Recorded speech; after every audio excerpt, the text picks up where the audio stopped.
Hi everyone, welcome to Techie Dialogue. In today's video, I'll show you how to play unsupported videos in VLC Media Player, step by step. If you find this guide helpful, don't forget to subscribe to the channel for more tech tutorials.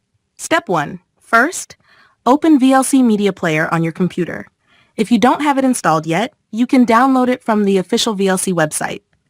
Once installed, launch VLC and get ready to fix the unsupported video issue.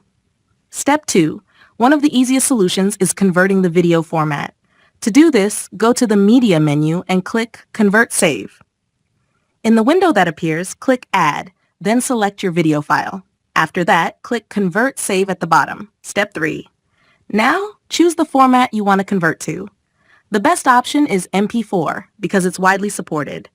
If needed, click the wrench icon to customize settings. Then, choose where you want to save the new file and click Start. VLC will now convert the video. Step 4. If converting doesn't work, you might need additional codecs. Download and install a codec pack like K-Lite Codec Pack.